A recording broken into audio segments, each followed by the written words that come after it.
बच्चों इस क्वेश्चन में हमें पार्क व्यू क्लब का receipt and payment account given है and we are supposed to prepare the income and expenditure account for the year ended 31st March 2011.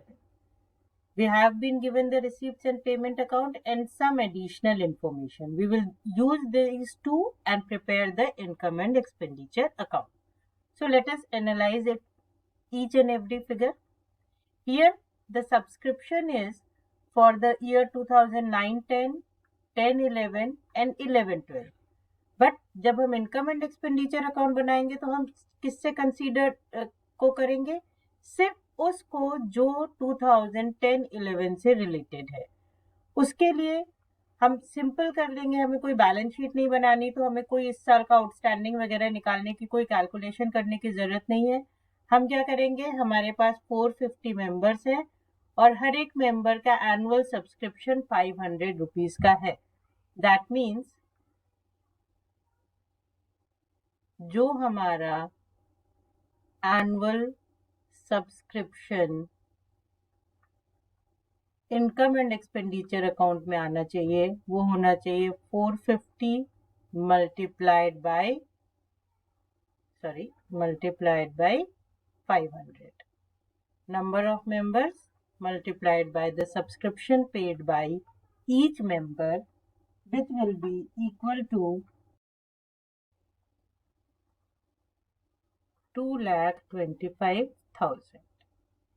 Then further जो हमें given है वो हमें गिवन है to profit from sports meet, या as it is income in expenditure में आ जाएगा, टू इनकम फ्रॉम इन्वेस्टमेंट। अब income from investment 1 lakh rupees की हो रही है, हमें एडजस्टमेंट में देखना है कि क्या हमें इन्वेस्टमेंट गिवन है और उस पर क्या इंटरेस्ट का रेट गिवन है।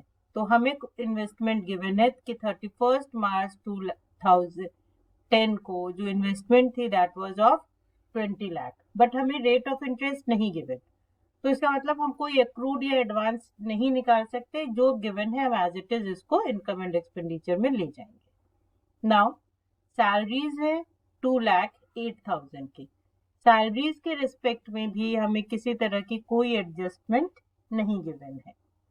देन आफ्टर स्टेशनरी है 40,000, स्टेशनरी के रिस्पेक्ट में हमें स्टॉक गिवन है, तो स्टॉक के केस में क्या होगा, ओपनिंग स्टॉक प्लस हो जाएगा और क्लोजिंग स्टॉक माइनस हो जाएगा, किस अमाउंट में, 40,000।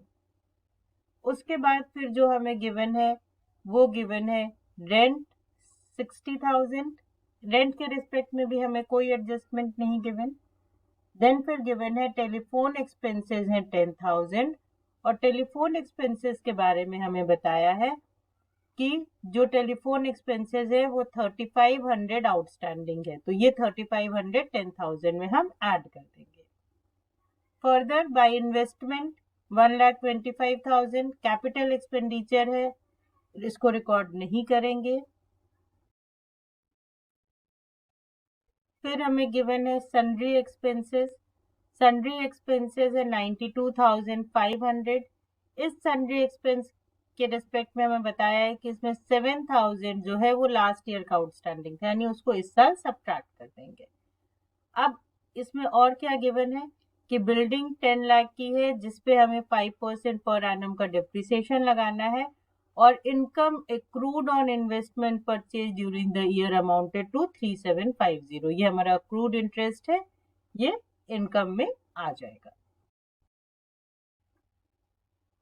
तो हमने एडजस्टमेंट्स तो सारी समझ ली हैं, अब हम बना लेते हैं income and expenditure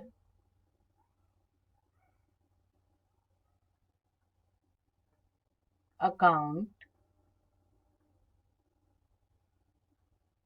for the year 2010-11।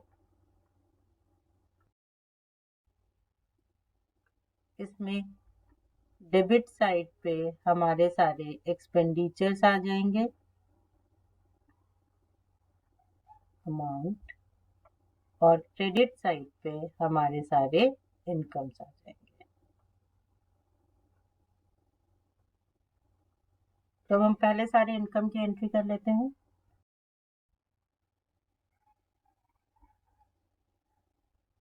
सबसे पहले बाय सब्सक्रिप्शन। एनुअल सब्सक्रिप्शन हमने कैलकुलेट कर लिया था और वो था हमारा 2,25,000। उसके बाद बाय इंटरेस्ट ऑन इन्वेस्टमेंट। तो इंटरेस्ट ऑन इन्वेस्टमेंट में 1 लाख तो हमने रिसीव कर लिया है और 3,750 अक्रूड है, तो 3,750 इसमें ऐड कर देंगे तो हमारा इंटरेस्ट ऑन इन्वेस्टमेंट हो जाएगा 1,03,750। और उसके बाद फिर आ जाएगा हमारा by profit on sports meet,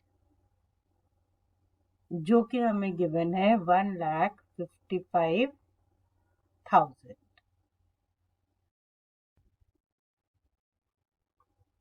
अब हम सारे एक्सपेंसेस ले लेते हैं। तो सबसे पहले सैलरीज है हमारी 2,08,000। फिर 2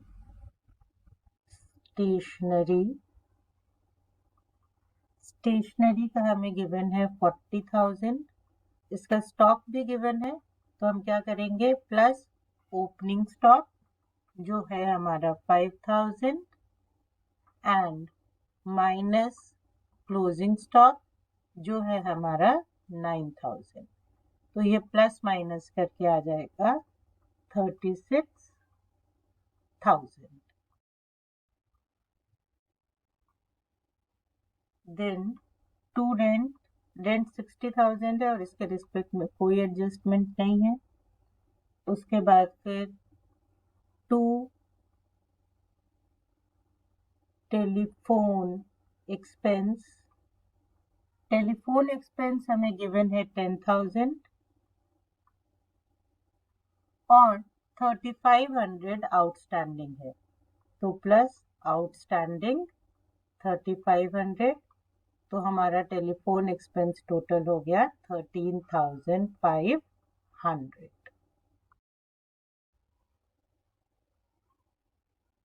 फिर हम ले लेते हैं सन्ड्री एक्सपेंसेस है हमारे 92,500 के, और ये जो पेमेंट हुई है इसमें से 7,000 प्रीवियस ईयर से रिलेटेड है, यानी आउटस्टैंडिंग ऑफ प्रीवियस ईयर। तो उसको हम यहाँ से सब्ट्रैक्ट कर देंगे। तो जब 7,000 सब्ट्रैक्ट कर देंगे तो ये टोटल आ जाएगा हमारा 85,500। अब इसके बाद हम लिखेंगे डेप्रिसिएशन। तो 2 डेप्रिसिएशन शॉर्ट में लिख लेते हैं, अदरवाइज यहाँ पे पूरा नहीं आएगा। 2 डेप्रिसिएशन ऑन बिल्डिंग, और निकालेंगे कैसे, जो हमें बिल्डिंग की कॉस्ट गिवन है दैट मल्टीप्लाइड बाय जो हमें डेप्रिसिएशन का डेट गिवन है, तो ये हो गया 50,000। अब हम क्रेडिट और डेबिट साइड को टोटल कर लेंगे, यानी इनकम एंड और एक्सपेंसेस का टोटल कर लेंगे।